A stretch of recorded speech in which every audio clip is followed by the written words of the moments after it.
su questi due aspetti? Da molto tempo promuovo l'uso della bicicletta nella mia città, a Cagliari.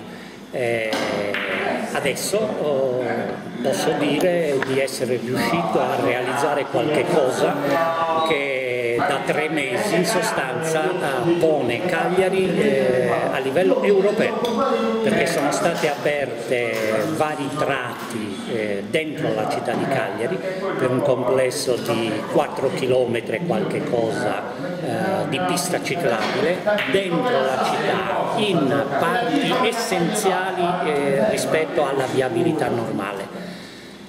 Riteniamo, e io ritengo, che sia frutto del lavoro fatto da molti anni a questa parte e finalmente con un'amministrazione, la prima di sinistra dopo 20 anni, con il sindaco Zedda, si è riusciti a realizzare questo inserimento di Cagliari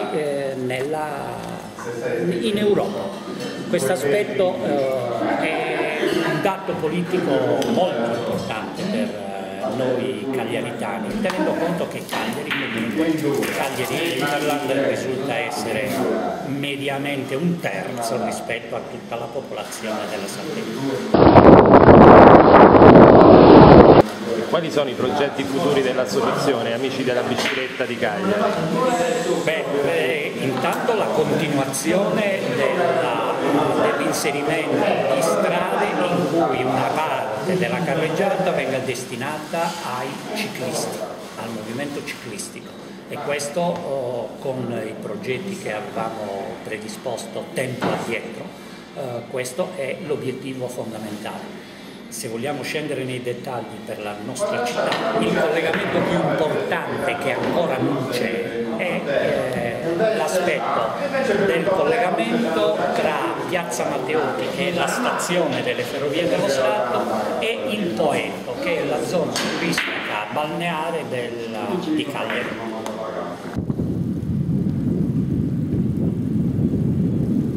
Quindi questa amministrazione è sensibile alle problematiche relative alla viabilità ciclistica? Si è verificato davvero che non solo è sensibile, hanno realizzato, mentre le altre amministrazioni dicevano di essere sensibili e non hanno fatto un metro di pista ciclabile. Non dicevano che non era vero, che non servissero le piste ciclabili, dicevano che avrebbero fatto le piste ciclabili, non hanno fatto un metro di pista ciclabile, nonostante che il movimento fosse abbastanza sviluppato, e si è realizzato soltanto da 3 mesi a questa parte.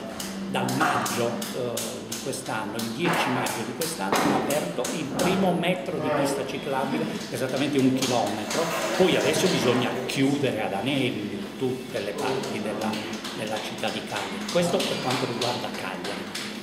A noi, ne parlavamo prima, abbiamo da offrire all'interno della Sardegna, la Sardegna dal punto di vista ciclistico sarebbe un investimento turistico non invasivo, non inquinante, che preserverebbe la Sardegna davvero da tutte le altre questioni che invece consumano la Sardegna, come per esempio la cementificazione delle coste.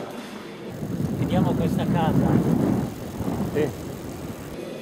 Da questo punto di vista io, ma il movimento anche di Città Ciclabile, ritiene che una delle cose fondamentali dal punto di vista turistico sia quello di ricomprarci la Costa Smeralda, per fare in modo che la Costa Smeralda sia il nuovo Sarda, perché per quanto mi riguarda ci sono dei sardi come me che pensano che la Costa Smeralda non faccia già più parte. Basta.